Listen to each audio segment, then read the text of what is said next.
본 방송에서 제공하는 투자 정보는 투자 판단에 대한 조언입니다. 방송에서 제공하는 주식의 가치, 가격 상승 및 가격 하락에 대해서는 방송사에서 보장하지 않습니다.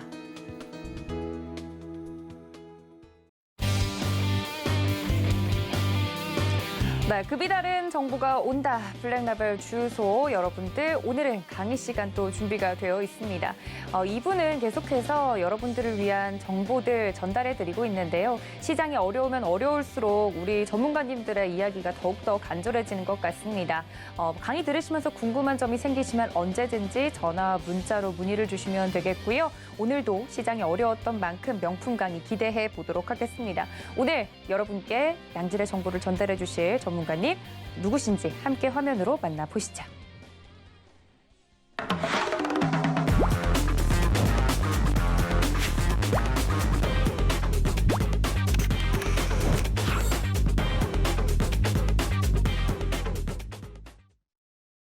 불안정한 시장 속에서 여러분들을 잡아줄 단 하나의 동아줄 박원재 전문가님 모십니다. 전문가님 어서 오세요. 안녕하세요. 네, 전문가님 너무너무 보고 싶었습니다. 네, 짧다면 짧고 길다면 긴 연휴가 지나고 나서 간밤에 미장을 보고 오늘 좀 괜찮지 않을까 예상을 했는데 잠을 자고 일어났더니 네.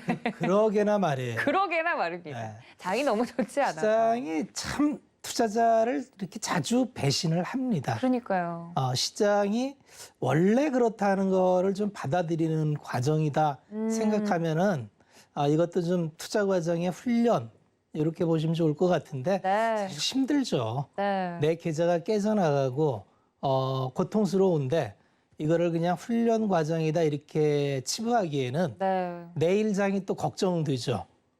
그래서 항상 시장은 평상심을 갖는 게 중요한데 평상심을 갖기 위해서는 주식 투자의 프로세스가 네. 좀 정리가 될 필요가 있어요. 단계적으로 좀 정리가 필요한가요? 그러니까 내가 주식 투자를 하는 게 작년에 새로 시작하신 분들이 워낙 많으세요. 그렇죠. 그러니까 이제 주식 투자를 그냥 종목 누구한테 들어서 사면 오르면 좋고 네. 아니면 빨리 자르고 또 딴 데 가서 또 오를 길 바라고 이런 과정이 보통 들어와서 하는 과정인 것 같아요. 그런데 사실 해보니까 작년에는 조금 물려도 기다리면 시장이 알아서 올려줬는데 올 들어서는 좀 사정이 틀려요. 왜 그러냐면 한 번 흐름을 쫓아가려고 했다 실패했더니 회복이 안 됩니다. 맞아요. 지금 아마 웬만한 종목들 모멘텀을 쫓아다녔던 종목이 30% 빠진 거는 거의 일반적일 거고요. 50% 이상 빠진 종목도 굉장히 많을 거예요. 그런데 내 투자 종목 중에서 아주 주력으로 한 두세 종목 꼽았는데 그 종목들이 다 모멘텀을 쫓아다녔던 종목인데 대응이 안 돼 있다. 그래서 종목별로 30% 50% 빠져 있으면 그 계좌를 복귀한다는 거는 굉장히 어려운 과정을 밟아야 됩니다. 그래서 작년부터 제가 계속 주식은 전략입니다. 전략은 별거 없습니다. 분할 매수하세요. 네. 분산 투자하세요. 네. 비중 조절하세요. 이 세 가지만 지키면 이렇게 어려운 장에 네. 그렇게 치명적으로 손실을 안 입습니다라는 게 이제 좀 느끼실 수가 있는 거죠. 그래서 주식은 전략이 정말 중요해요.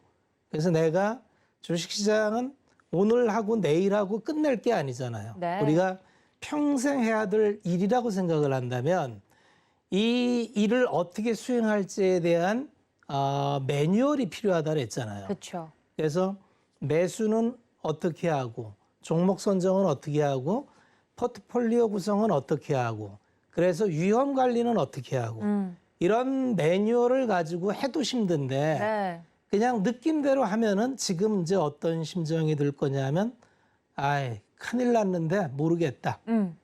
아유 이제 주식은 괜히 했어. 이제 안 해야지. 역시 주변 사람 말이 맞아. 주식은 하는 게 아니야. 그리고 이제 떠나시는 분들이 많을 거예요. 네. 그런데 떠나지면 다행인데 반드시 돌아오게 돼 있는 게 네. 언제 돌아오느냐 하면 다시 주가가 올라서 많은 사람들이 주식을 해야 된다고 할 때 돌아올 거라는 얘기죠. 그럼 어떻게 되나요? 계속 반복적인 얘기지만 비싸게 들어가서 네. 싸게 팔아요. 아, 그러면 주식 투자의 가장 기본이 싸게 사서 비싸게 팔자인데 그렇죠. 심리를 따라가면은 언제나 좋을 때 사니까 비싸게 사고 네. 언제나 나쁠 때 파니까 싸게 팔아요.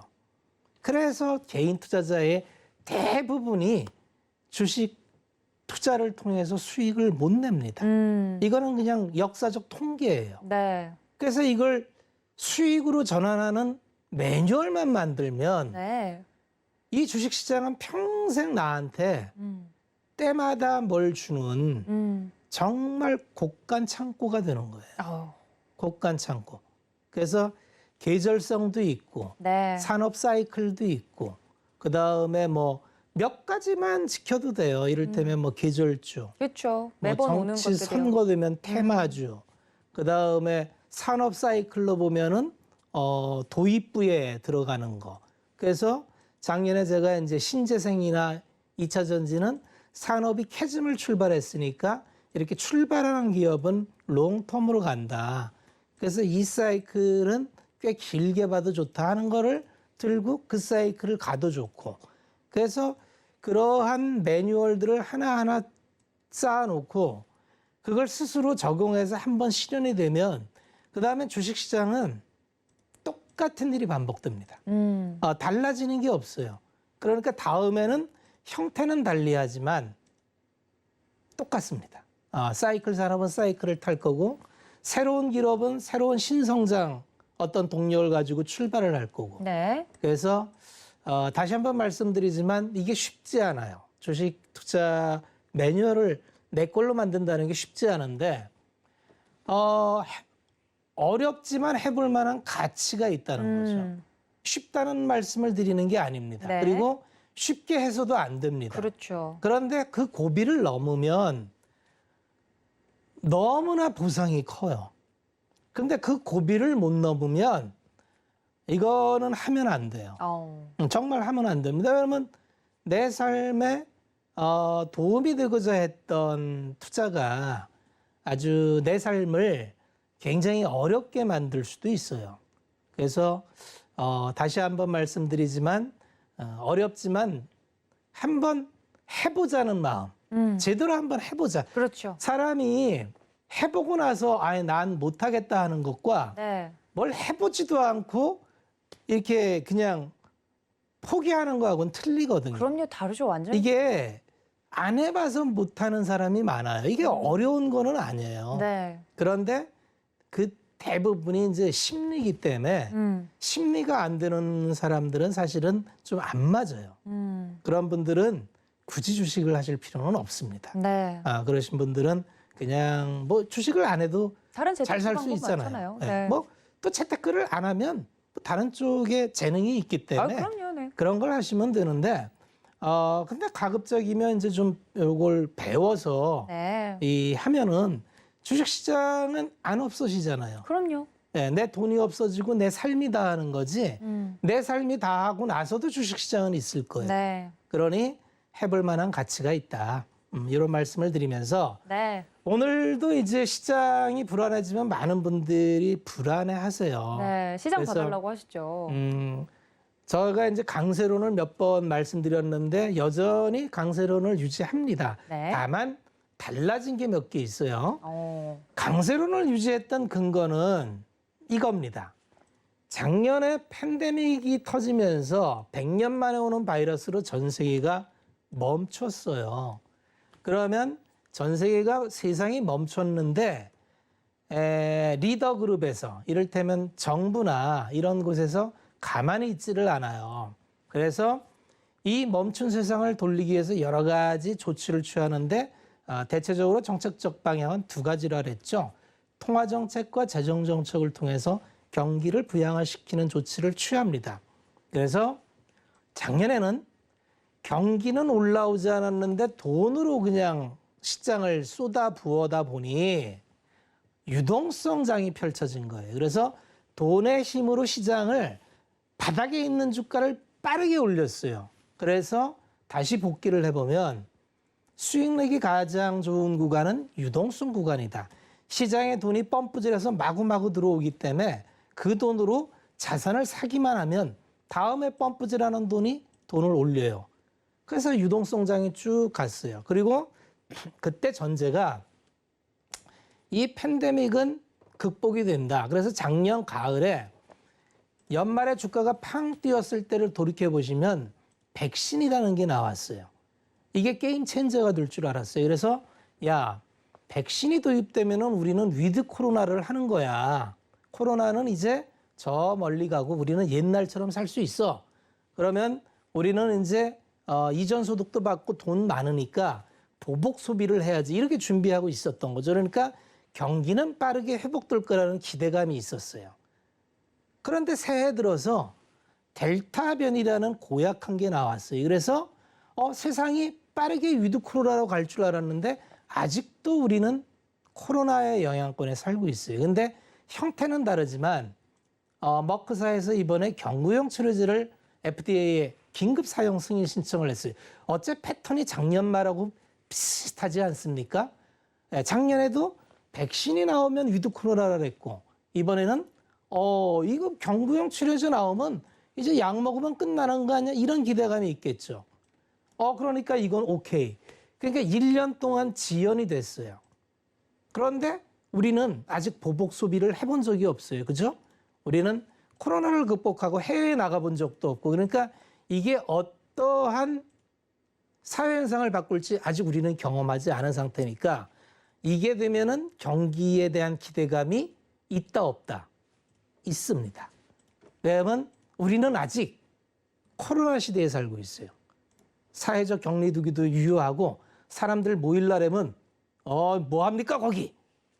단속을 받아요. 맞아요. 아직까지 우리는 코로나 때문에 문 밖을 나가는데 자유롭지 않아요. 마스크도 물론 뭐 다녀보면 다 다니지만 네. 그렇지만 원칙적으로 그렇습니다. 근데 두 번째 이게 고약한 걸 계속 일으키는 게 유동성 환경이 바뀌기 시작해요.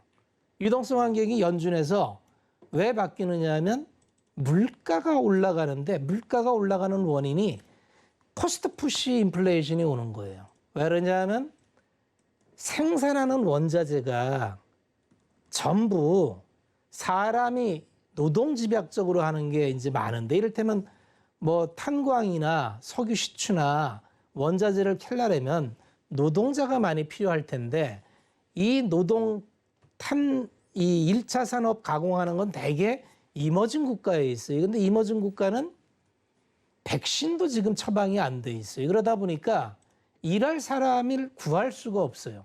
그러니까 원자재를 더 이상 채굴을 못해. 그런데 수요는 선진국에서 살아났어요. 미스매치가 되는 거예요. 그러니까 원자재 가격이 갑자기 폭등을 하는 거예요. 그러니까 뭐야 이거.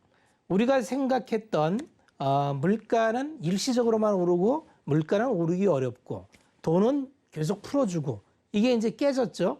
그러다 보니까 연준에서 야 우리 여간하면 테이퍼링 이거 좀 늦출 거야. 금리 인상은 멀었어 이랬는데 입장을 바꿨습니다. 지금 같은 물가 상승 속도면 테이퍼링 빨리 할 수 있고 금리도 어쩌면 내년부터 인상할 수 있어요. 스탠스가 바뀌었죠. 조건이 달라지죠. 마지막 환율인데 환율은 우리가 1,100원 수준에서 왔다 갔다 하면 정상 노멀한 환율인데 지금 1,200원을 붙었어요. 왜 그랬을까요? 수급적인 요인이 따라와요. 왜냐하면 달러만 강세예요. 보통 달러만 강세가 펼쳐지면은 이머징 국가는 약세가 됩니다. 근데 보통 이머징 국가는 외국 자본에 굉장히 노출이 많이 되다 보니 자국 통화가 약세로 가면 보통 자본 유출이 일어납니다. 그러다 보니까 수급이 안 좋아지고 그러다 보니까 주가가 안 좋아요. 자 그러면 우리가 기본적인 변수 4가지를 갖고 분석한다 했는데 올 3월, 5월까지만 해도 제가 시장을 구성하는 주요 변수 중에 이보다 좋을 수가 없습니다. 왜 그러냐면 유동성은 여전히 풍부하고 금리는 저금리고 환율은 노멀하고 실적은 계속 서프라이즈가 나오고 있습니다. 걱정하지 말고 투자하세요 했는데 그게 지금 7월 달부터 제가 8개의 월봉이 나오는 건 굉장히 드물고 앞으로는 조금 조정이 올 수 있다 그랬는데 여기에 이게 섞어지면서 복잡계로 들어가고 있습니다. 주식시장은 하나의 사건이 일어나면은 이 하나로 끝나지 않고 나비 효과를 일으켜요. 그래서 이게 원자재를 건드리고 원자재를 건드리니까 물가가 올라가고 물가를 건드리니까 연준이 금리를 인상한다라고 금리를 올린다라면 금리는 모든 자산 가격의 중력으로 작용하기 때문에 자산 가격이 오르는 걸 끌어당기는 힘이 있어요. 그러면 끝났느냐? 그렇지 않습니다. 뭐가 그렇지 않느냐? 금리는 어차피 올라도 돼요. 중요한 거는 인플레와 디플레를 말씀드릴 건데, 자, 주가는 아이코 이게 글자가 네. 미래의 현금 흐름, 이게 기업의 가치입니다. 네. 이거를 뭐 익숙하지 않아도 그냥 들으셔도 됩니다. 주가라는 거는 기업이 미래에 벌어들일 현금을 땡겨서 그거를 현재의 금리로 할인한 현재 가치예요. 이게 주가입니다. 그러면 지금 금리가 올라간다는 건 할인율이 높아지니까 주가가 떨어뜨리는 요인이죠. 그런데 금리가 올라가는 속도보다 기업의 캐시플로가 더 많아지면은 금리 오르는 게 문제가 안 돼요. 그러니까 금리가 오르면 주가가 떨어집니까? 라는 질문을 많이 하세요. 그거는 금리가 기업의 실적보다 훨씬 빨리 오를 때는 주가에 악영향을 줘요. 그런데 금리 오르는 속도보다 기업 실적 속도가 더 빠르면 이게 골드락스가 돼서 굉장히 장기적으로 좋은 주가의 흐름을 갖습니다. 근데 우리는 지금 뭐에 떨고 있냐 하면 금리가 오른다는 이 두려움에 떨고 있는 이 심리가 반영돼서 지금 주가가 공포에 떨고 있고요. 기업 실적에 대해서는 여전히 잘 나옴에도 불구하고 피크아웃이다. 이게 지금 피크아웃 얘기가 2, 4분기부터 나와요. 2, 4분기 때 잘 나왔죠? 근데 피크아웃이래. 3, 4분기 때 또 잘 나왔어. 또 피크아웃이래. 우려에 우려를 더하는 거고 실질적으로 뚜껑을 열어보니까 삼성전자 실적 잘 나왔잖아요. 근데 4분기는 또 안 나온대. 그래서 주가는 복잡계입니다. 그리고 어느 순간 이게 우리가 잘못 생각했나 보다. 삼성전자가 생각보다 체력이 좋은데? 그러면 오릅니다. 그걸 누가 알아요? 4, 4분기에 메모리 가격이 떨어진다라는데 얼마나 떨어질지 또 재고는 얼마나 쌓여 있는지 이거는 그거를 매일 탐방하는 그런 사람들도 모르고요. 다만 흐름으로 봤을 때 우리가 내년도에 가면은 공정과 수율이 바뀝니다. 그래서 공정은 DDR5라는 게 나오고 그 다음에 이제 16나노에서 14나노로 주력으로 가는데 그러면 공정 전환을 위해서 공급이 좀 줄어듭니다.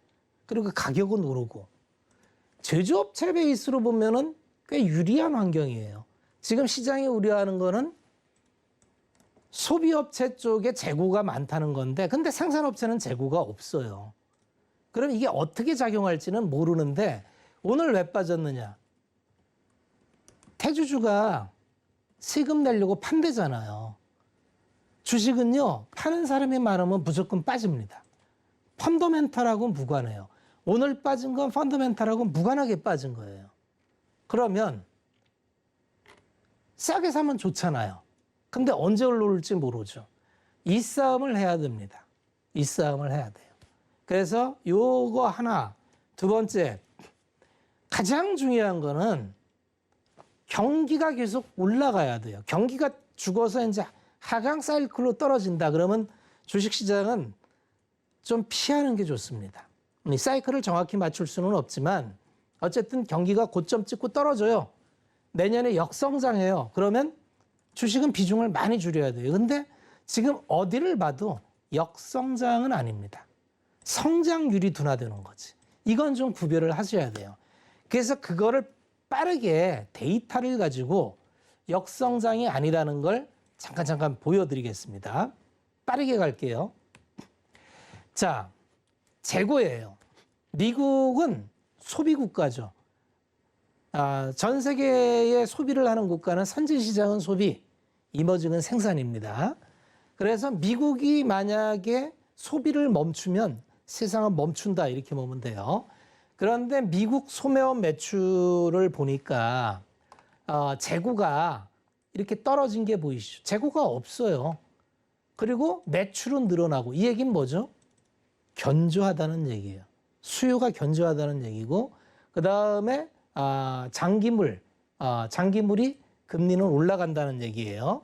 자, 두 번째 빠르게 갈게요. 그러면 직전에 말씀드렸지만 작년에 우리는 위드 코로나가 갈 줄 알았는데 팬데믹 그 델타 변이 때문에 이게 정상적인 생산이 이연됐어요. 그러니까 정상적인 경기 사이클이면 바닥에서 치고 올라와서 작년에 부양을 해서 이렇게 올라갔다 떨어져야 되는데 우리는 지금 수요가 있음에도 불구하고 생산을 못합니다. 그러니까 생산 사이클이 뒤로 이연됐어요.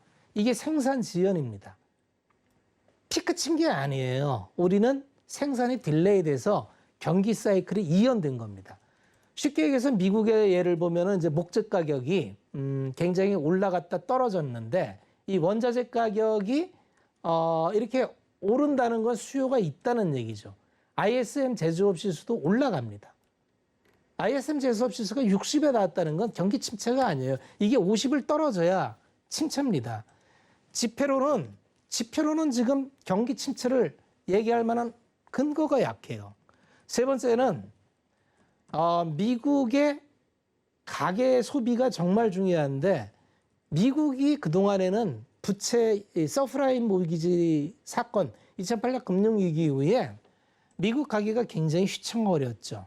10년 만에 위기를 맞으면서 그리고 그 이후에 굉장히 구조조정을 해서 이게 경기 침체 구간인데 금융위기 이번에 팬데믹 그런데 가계부채 비율이 급격하게 떨어진 걸 보실 거예요.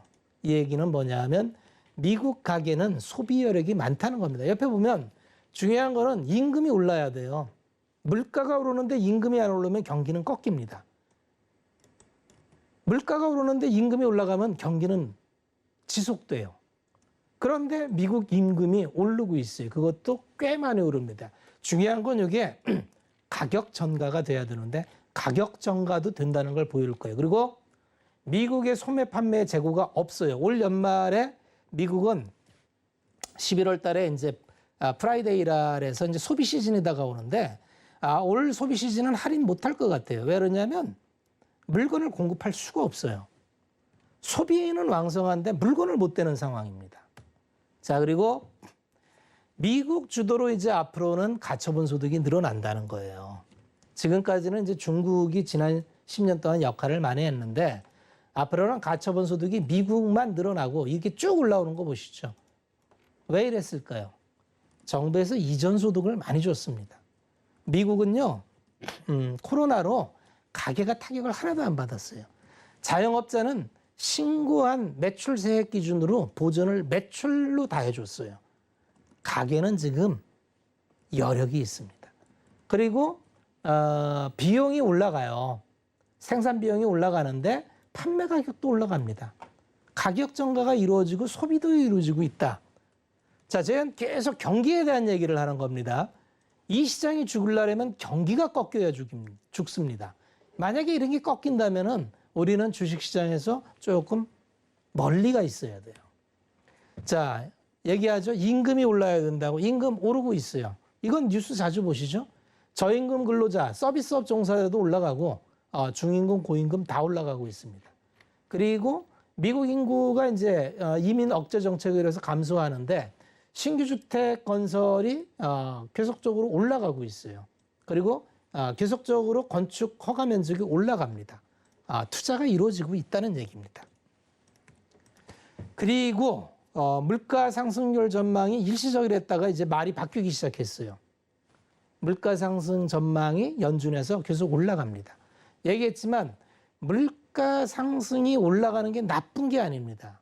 물가가 올라가고 임금이 올라가고 가격 전가가 되고 그래서 총 캐파가 늘어나면 이걸 우리는 골디락시라 그래요. 문제는 속도입니다. 속도가 급하게 올라가면 안 돼요. 우리는 그래서 이 속도가 올라가는지는 좀 체크할 필요가 있다. 이렇게 말씀을 드리고요. 자, 이제 자본재 주문이 중요한데 그동안에는 이 글로벌 자본재 주문이 중국이 주로 생산을 담당했기 때문에 중국만 늘어났어요. 그러니까 전 세계의 공장은 중국이었고 중국이 생산재를 자본재 주문을 늘리는 바람에 중국 빼고 모든 나라는 중국하고 경쟁하면서 다 죽었어요. 우리나라도 그래서 LED도 다 넘어갔죠. 이제 중간재 뭐 화학, 철강 이런 거 다 죽는다 그랬는데 미중 무역 분쟁으로 인해서 사실 우리나라는 기사회생을 하고 있어요. 반도체도 2025년이면 중국이 칩 해서 반도체를 굴기를 해서 자기들이 스스로 자기 소비를 한다 그랬어요. LED처럼. 근데 미국이 이걸 막아줬잖아요. 이거 굉장히 중요한데 중국은 이미 자본재 투자를 충분히 했어요. 그래서 생산시설이 충분합니다. 그런데 중국을 제외한 여타 국가는 사실 그동안 자본재 투자를 할 기회가 없었어요. 왜 그러냐면 중국하고 빡치기 해서 안 되니까. 우리나라 LED 다 철수했잖아요. 야, 중국하고 경쟁하면 이건 안 된다. 쟤들은 정부에서 보조금 주고 지급해서 싸우는데 가격을 무조건 덤핑 치는데 태양광 다 죽었죠. 다 죽었죠. 그런 기업들이 살아나고 있습니다. 산업의 변화를 보십시오. 지금은 어느 한쪽은 죽는데 새로운 기회가 오고 있습니다. 자본재 투자가 늘어나고 있어요. 자, 그동안에 지난 중국이 자본시장 개방을 하고 2000년대에 WTO에 가입한 이후에 중국은 이렇게 투자가 이렇게 하늘에 올라와 있을 만큼 고공행진을 했어요. 중국만 투자를 했어요. 그리고 나머지 국가들은 이 그래프에 보시다시피 투자를 할 수가 없어요. 뭐 자본재 들어와서 뭐 마스크 만들었다가 중국한테 박살나고, 예? 하다못해 그렇게 경쟁력이 뛰어났던 대한민국의 LED를 삼성, LG가 그냥 다 포기했잖아요. 그렇게 강력한 과점업체도 중국한테 부딪혀서 다 죽었어요.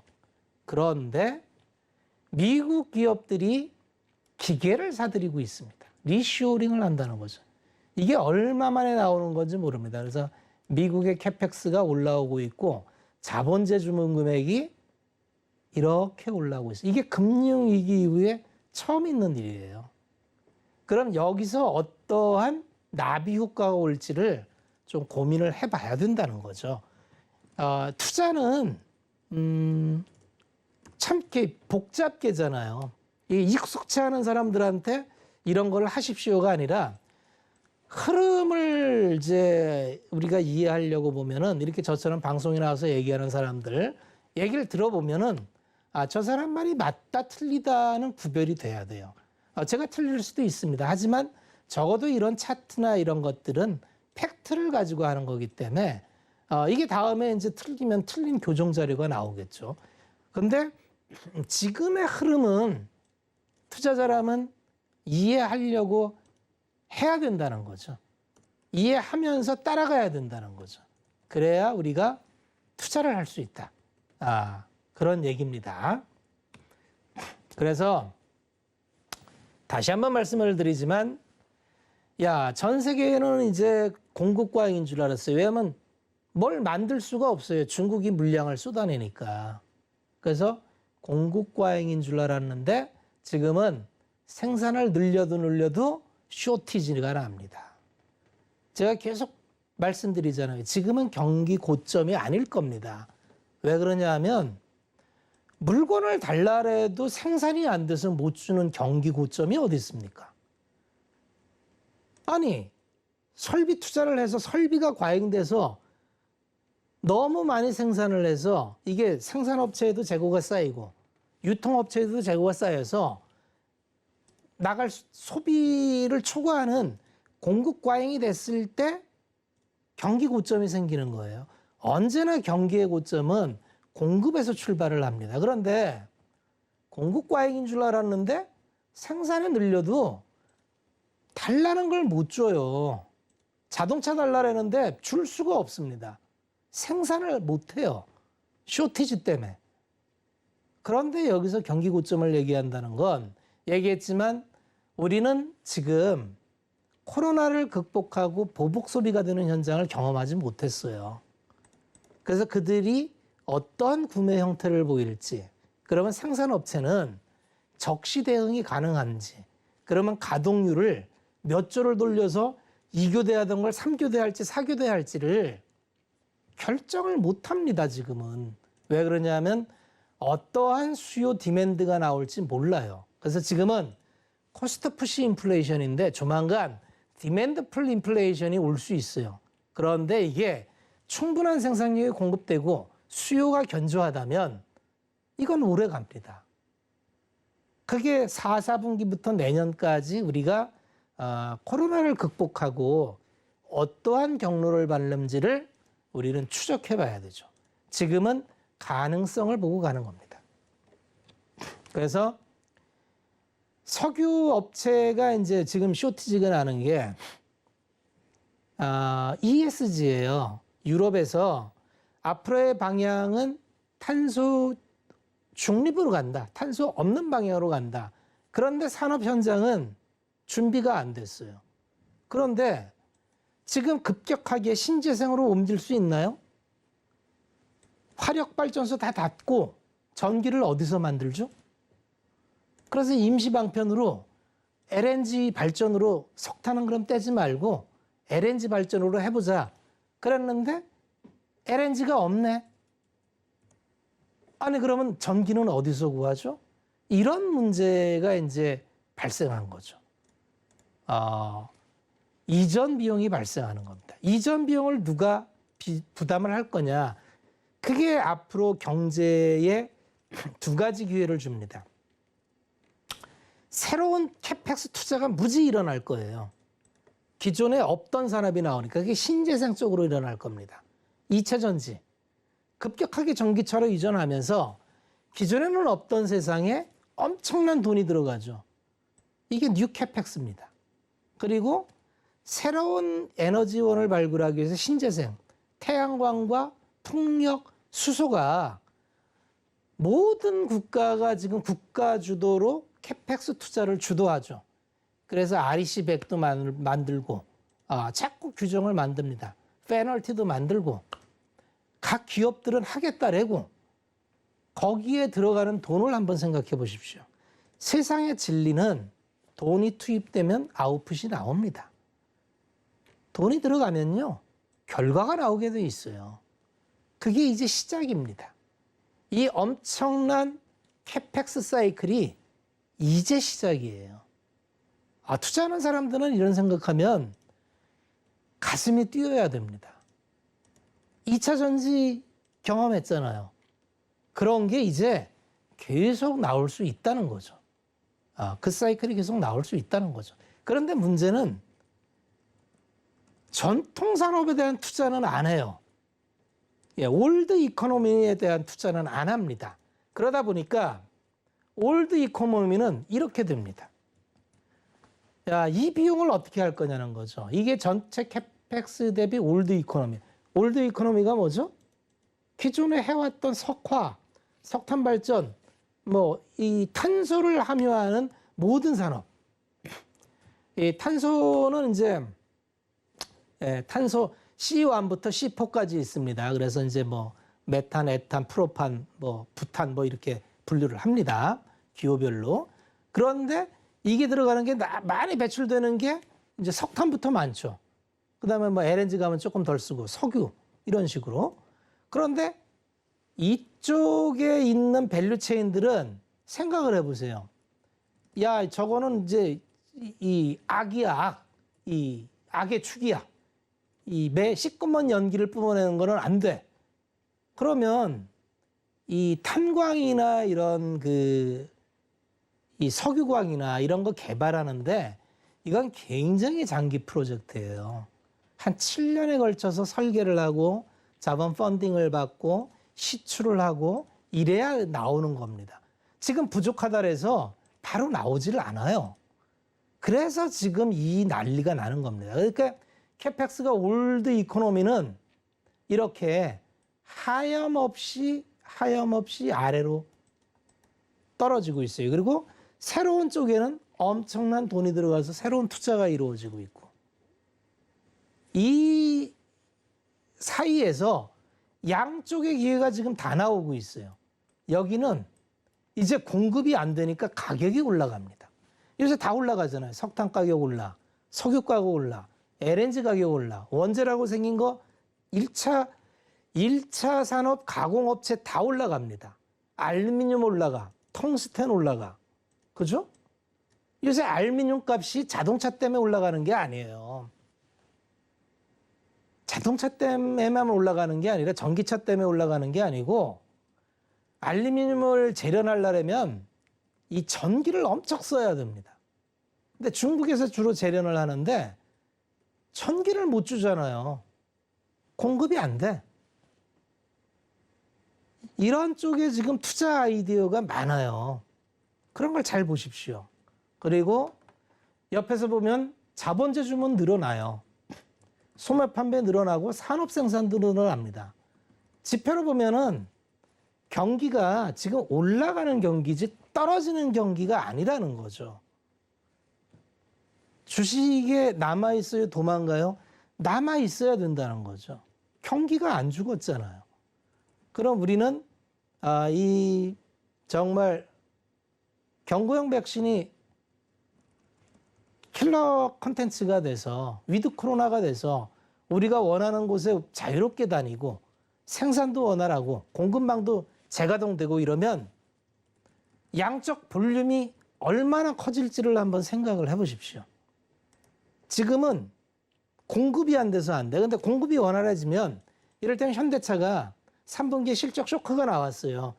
그게 정상화되면 가격도 올랐잖아요. 그럼 P와 Q가 오르죠. 지금 투자를 해야 될까요? 도망가야 될까요? 그런 판단을 한번 해보십시오. 그게 투자입니다. 그래서 나는 바이사이드에 있다 싶으면 지금 이 가격 수준에서 난 그냥 담아볼게. 언제 오를지는 모르지만 만약에 경기가 정말 정상화된다면 지금보단 나아지겠지 라는 믿음으로 담는 게 투자입니다. 내일 주가 오를까요? 내릴까요?는 그건 아무도 몰라요. 내일의 주가를 자꾸 맞추려니까 투자가 어려워지는 거예요. 주식 투자는 시대의 흐름, 산업의 흐름, 이걸 따라가는 걸 하고 위험 관리, 전략을 통해서 비중 조절하고 포트폴리오 편입 비중 만들고 이렇게 해나가면 분할로 깔고 가고, 그럼 우리가 생각한 그런 사회가 왔을 때 충분히 보상을 주죠. 우리가 작년에 경험했듯이, 또 2차 전지에서 경험했듯이. 그래서 투자의 프로세스를 꼭 만들어 보자는 말씀을 계속 드립니다. 자, 현재 주요국의 이제 현황이에요. 이제 미국을 보자 이 얘기를 했죠. 왜 미국을 봐야 되느냐? 미국이 돈을 뿌렸기 때문에 그렇습니다. 미국은 기축통화기 때문에 돈을 찍는데 아무 부담이 없어요. 그러니까 하늘에서 돈이 내려와요. 그래서 천조국입니다. 그냥 돈이 하늘에서 내려오는 나라예요. 그래서 가게, 뭐 임금 올려줍니다. 돈을 많이 뿌려서 다들 넉넉해요. 자본재 주문도 확대돼요. 이게 이제 문제예요. 인프라 투자를 해야 되는데 이게 지금 의회에서 계류가 돼 있죠. 그럼 인프라 투자는 어차피 통과된다고 보고 연말쯤에는 되겠죠? 내년도에 지금보다 나빠질까요? 인프라 투자되고 자본재 주문 들어가고 임금도 올라가는데 올해보다 내년 나빠질까요? 물론 성장률은 떨어집니다. 그러니까 우리가 경제 현상을 볼 때 YOY로 성장률을 보는 것과 절대 가격이 오르는 거하고는 좀 구별해 봐야 돼요. 올해 워낙 올랐기 때문에 내년에는 올해 성장률보단 당연히 떨어집니다. 그런데 이게 역성장이 아니라는 거죠. 역성장은 경기 고점을 얘기하는 거고 내년도도 완만하지만 성장을 한다면 경기는 계속 상승이다. 이렇게 보는 게 맞습니다. 자, 유럽이 문제예요. 유럽이 그동안 많이 시끄러웠는데 유럽이 요새 알게 모르게 굉장히 좋아지고 있습니다. 왜냐하면 그동안에는 독일이 이 통화 정책에 있어서 굉장히 보수적이었는데 유럽 연은 총재가 이제 프랑스의 라가르드 총재로 바뀌면서 양적 완화에 너그러워졌어요. 그러면서 유럽이 양적 완화 기조를 유지합니다. 이 얘기는 돈을 계속 푼다는 얘기입니다. 유럽이 의외로 소비력이 좋아요. 그 얘기는 우리 같은 수출 국가는 호재입니다. 그리고 중국은 이제는 중국을 바라보기는 어려워요. 중국은 디레버리징을 합니다. 중국이 그러는 이유는 여러 목적이 있지만 중국은 일본과 한국사를 통해서 야, 위세 자본이 저렇게 신흥국을 공략하는 걸 배웠어요. 일본은 86년 프라자 합의를 통해서 한국은 97년 IMF를 통해서 외국 자본이 저가로 싹쓸이하는 걸 보고 중국은 지금 먼저 선제적으로 디레버리징을 하고 있습니다. 그런데 중국이 그럼 망하느냐? 그렇지 않아요. 중국은 개방한 적이 없기 때문에 대외 부채 의존도가 낮아요. 그러니까 일본처럼 그냥 자체적으로 해결할 힘을 갖고 있습니다. 그 대신 성장 여력은 떨어진다. 그래서 이 소비 부분에 대해서는 조금 격을 낮추는데 그 대신 미국이 주도할 거예요. 중국이 낮아진 만큼 미국이 주도하기 때문에 그 중국은 이제 소득 분배로 가는 거예요. 정치적인 목적이 좀 많다고 봐야죠. 그래서 전체적인 밸런스를 보면 경기를 우상향하는데 수요가 부족함이 없다. 이렇게 보시면 됩니다. 요거 이제 제가 그냥 표로 자주 설명드렸던 부분인데 이제 이렇게 누가 깔끔하게 아주 이렇게 써주니까 설명하기가 좋네요. 수요와 공급 곡선이에요. 이거 참 설명하기 좋아요. 수요와 공급. 그럼 균형 가격이 여기서 잡히죠. 일본에서. 지금은 뭐예요? 쇼티지니까 공급이 줄어. 그러니까 가격만 올라. 이게 디플레예요. 근데 디플레를 냅두지 않아요. 작년에 코로나 팬데믹 때 정부에서 나뒀듯이 유효 수요를 진작시키는 정책을 핍니다. 유효 수요 정책. 이게 케인즈안이 얘기하는 유효 수요 증대 정책을 펴요. 그러면 수요 곡선이 올라갑니다. 미국의 이전 소득하는 게 다 그런 거예요. 그리고 공급망도 회복이 되죠. 그럼 어떻게 되죠? 보세요. 1번과 2번을 통해서 총 사회적 부가 늘어나고 가격은 그냥 똑같아졌잖아요. 결론은 뭐냐면 사회적 후생만 커진 거예요. 우리는 지금 뭘 걱정하느냐 하면 1번을 걱정해요. 야, 디플레다. 큰일 났다. 다 죽었네. 이게 지금 시장의 우려를 계속 반영하는데 세상이 여기서 멈추면 이렇게 되겠죠. 그렇지만 정부가 여태까지 뭘 했잖아요. 정부가 가만히 있지 않죠. 그래서 인프라 투자한다 하고 뭐 이런 걸 하잖아요. 하면 이렇게 옮겨집니다. 옮겨졌더니 어떻게 돼요? 야, 뭔지 모르지만 잘 팔리네? 야, 뭘 자꾸 달라내는데? 빨리 물건 만들어 줘야겠네? 이렇게 가는 거죠. 내년의 경로를 우리는 모른다는 겁니다, 지금. 지금은 시장이 디플레 우려를 많이 반영하고 있어요. 그런 시장입니다. 그래서 미국의 성장이 이제 앞으로 중국보다 많아질 거다는 얘기예요. 그래서 앞으로는 미국이 이렇게 쭉 가라앉았었는데 미국이 뻘떡 일어나고 중국은 좀 작아지고 그동안엔 중국이 다 했어요. 작년만 해도 중국이 다 했는데.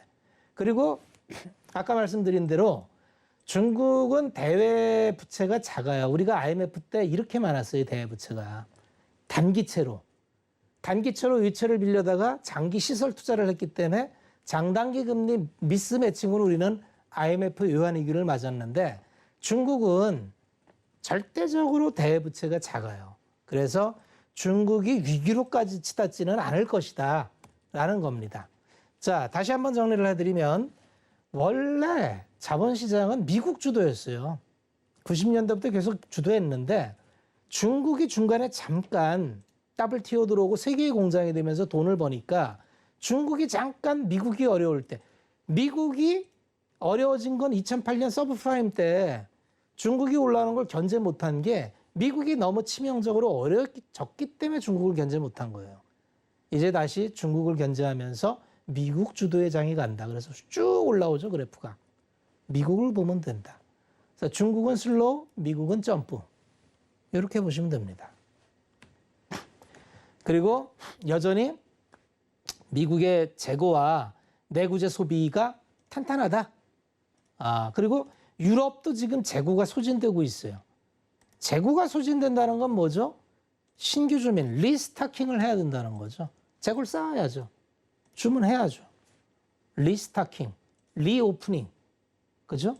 리사이클링. 이런 시대가 온다는 겁니다. 그래서 계절 조절을 보면 한국이 스멀스멀 수출 증가율을 보면 이제 이런 게 바뀌는 게 나타나요. 그동안에 중국이 압도적 1위였는데 중국이 압도적 1위였습니다.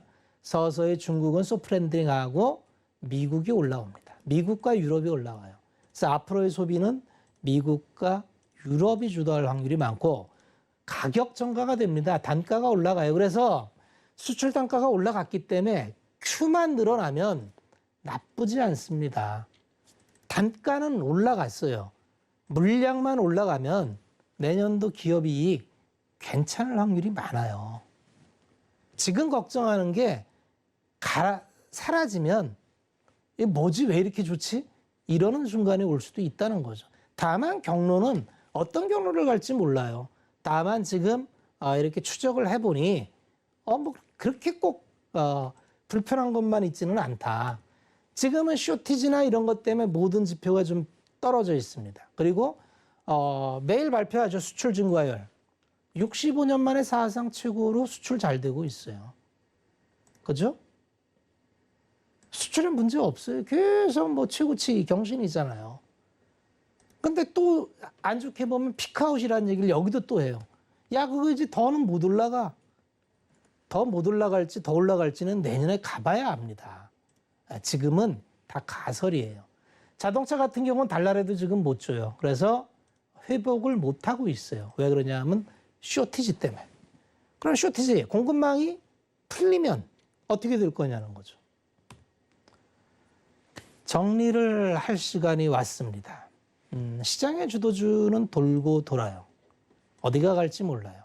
그런데 우리 주식불파박에서 계속 얘기했던 지금은 작년처럼 산발하게 쫙 깔면 안 된다. 뭔지 모르지만 핵심이 있고 가격 전가가 되는 쪽에 좀 집중할 필요가 있다는 얘기를 많이 했죠. 그래서 우리는 주로 건설, 철강 이쪽을 많이 갖고 있습니다.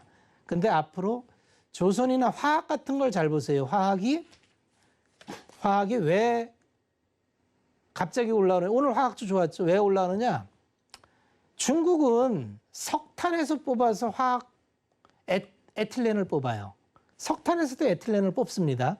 석유에서도 뽑고 천연가스에서도 뽑아요. 그래서 석유에서 뽑는 걸 NCC, 천연가스에서 뽑는 걸 ECC, 이 석탄에서 뽑는 걸 CTCO라래요. 근데 중국이 지금 발전 때문에 석탄 못 쓰잖아요. 갑자기 화학이 살아나는 겁니다. 이런 걸 좀 읽으세요. 그리고 위즈 코로나 리오프닝 되면 정말 바닥에 있던 거, 더 나빠질 수 없는 거, 이런 거 해야 되죠. 신재생은 빅사이클이 들어가는 겁니다. 이제 모든 세상의 돈은 신재생으로 들어가요. 어떻게 이 시간을 통해서 불안했던 마음을 조금 가라앉으시려고 하는 목적도 있었고, 두 번째는 오늘 제가 드리는 말씀이 꼭 낙관적인 의견을 드리고자 하는 건 아닙니다. 경기는 또 이 지표가 망가져서 나빠질 수도 있어요. 어떤 경로를 밟을지 모르지만 투자자는 항상 지표를 보고 판단을 해야 됩니다. 그리고 섹터나 종목 전략도 이걸 가지고 판단을 하는 거지 주가만 보고 또 떨어졌으니까 내일 더 떨어지면 어떡하지? 이래 가지고는 투자하기 어렵습니다. 그건 몰라요. 오늘은 여기까지 하겠습니다. 네, 박원재 전문가님과 좀 더 자세한 이야기 나누고 싶다 하시는 분들은요. 저희 문자샵 0082번으로 박원재 적어서 보내주시면 함께할 수 있는 방법 안내해 드리도록 하겠습니다. 또 본 방송에서 제공해 드린 정보는 투자 판단에 대한 조언일 뿐 해당 주식의 가치나 수익률을 보장하고 있지 않고요. 또 서울경제TV, 서울경제신문은 당사의 브랜드입니다. 서울경제증권TV와는 무관하다는 사실 알려드리면서 기타 유사 명칭에 주의해 주시기를 바랍니다. 그럼 저는 다음 이 시간에 더 알찬 정보 가지고 여러분 찾아뵙도록 할게요. 시청해주신 여러분 고맙습니다.